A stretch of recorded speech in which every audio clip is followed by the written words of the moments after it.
times 2 is 4. And 4 squared is 16. 16 times 9 is 54. 144. 144 times 9 is 1296. 1296 square rooted is 36. 36 square rooted is 6. 6 times 3 is 18. But 6 times 3 is 3 sixes. 666. 3 sixes, 3 points.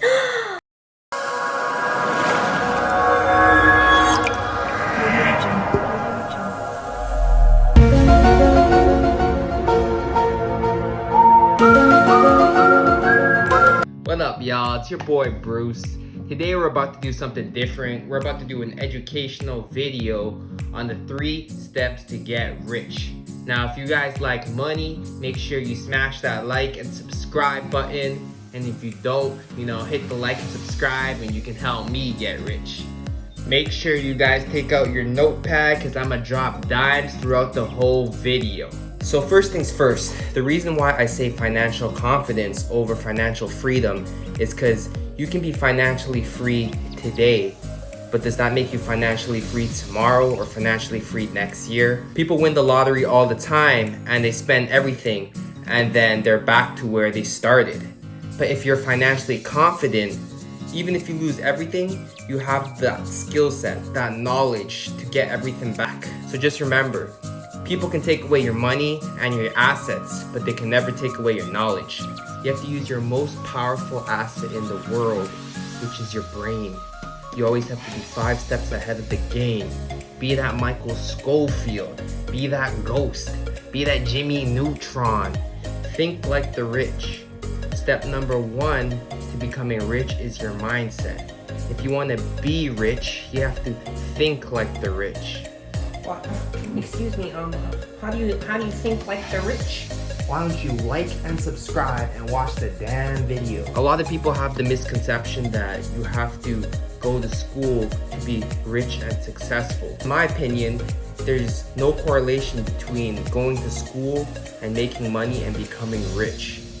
School gets you a higher chance of getting a job. School teaches you to get that 9-to-5 safe, secure job. But you have to remember, job is only an acronym for just over broke. Now don't get me wrong, if you like that safe, secure 9-to-5 lifestyle, then you can go to school, come out and get a degree, then find a job.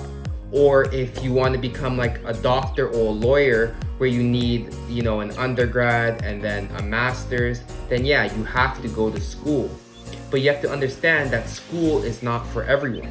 In the norm and what society tells you is that if you don't go to school, then you're stupid or you'll be unsuccessful. But there's a saying by Albert Einstein that if you judge a fish by its ability to climb a tree, it's going to spend its entire life believing it was stupid. School is supposed to set us up for real life, but it doesn't teach us how to get money.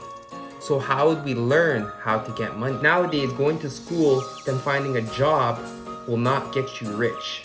Majority of the students come out thousands of dollars in debt just to come out and say, yeah, mitochondria is the powerhouse of the cell. But they don't teach you what it is in reality, where you have to work on your resume, or what taxes are, or how to make connections.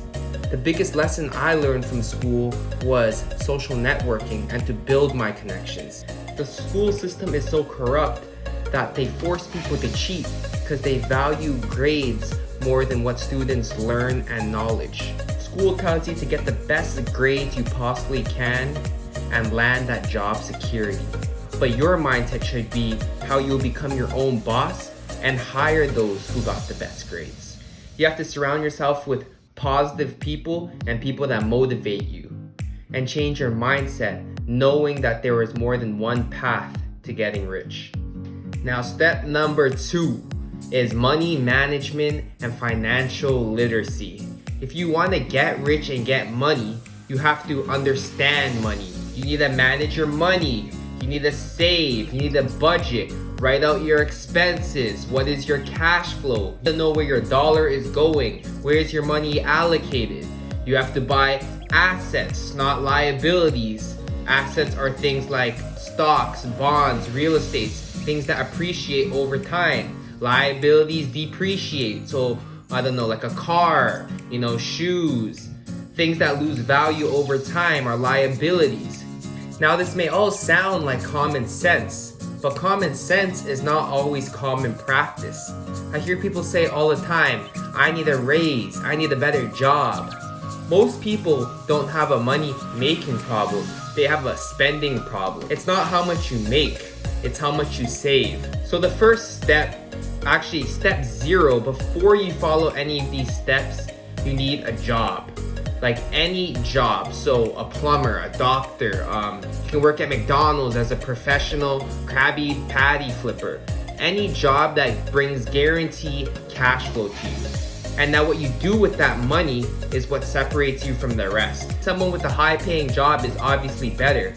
But if somebody has a high salary but is financially illiterate versus somebody with a lower salary who's financially literate, they would be much more ahead. Ultimately, you want to have both, to be financially literate and to have a high salary. Now I'll show you a visual of the comparison of both. So here we have Kate and Tom.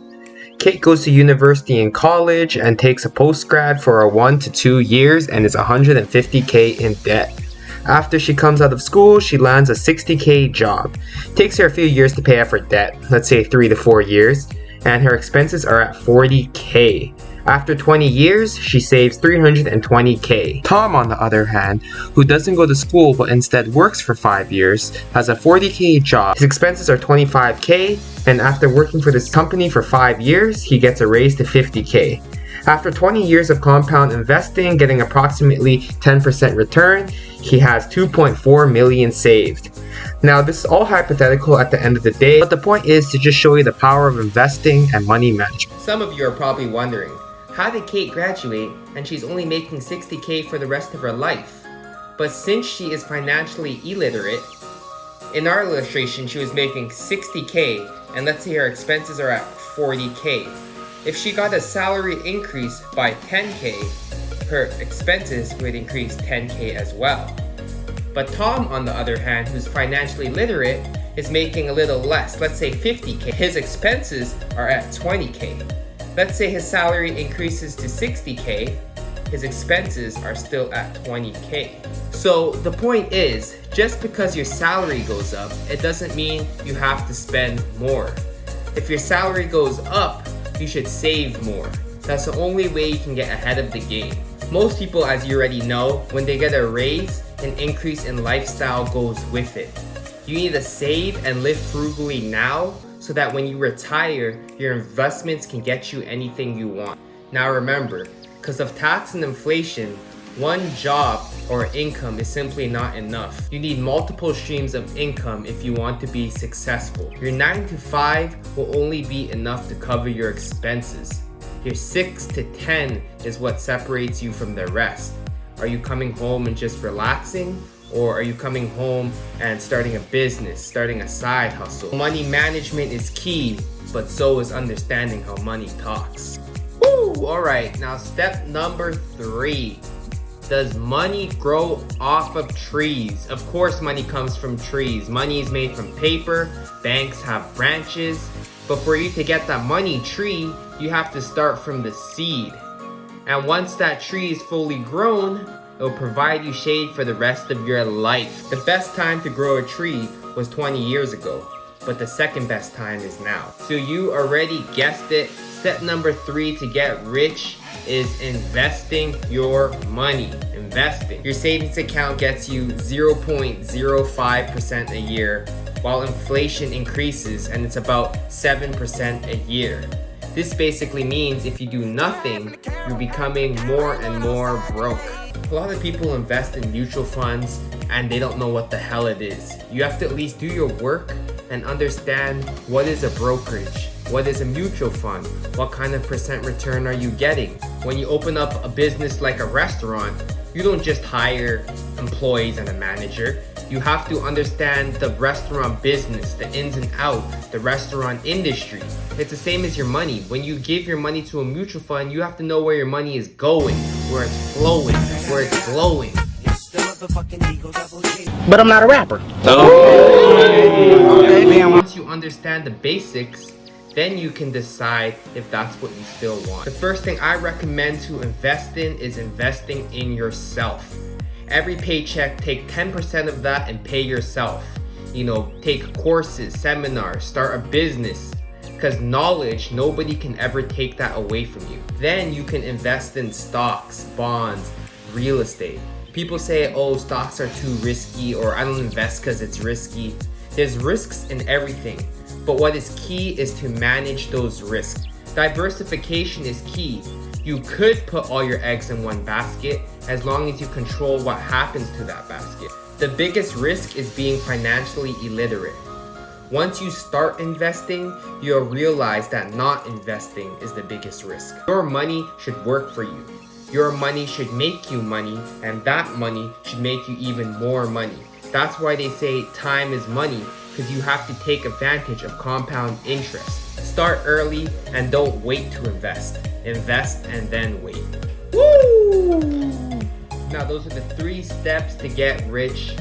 Now, I know that was overwhelming, a lot of information, but if I helped you out in any way, please hit that like and subscribe for the YouTube algorithm, and I will see you all next time. Deuces!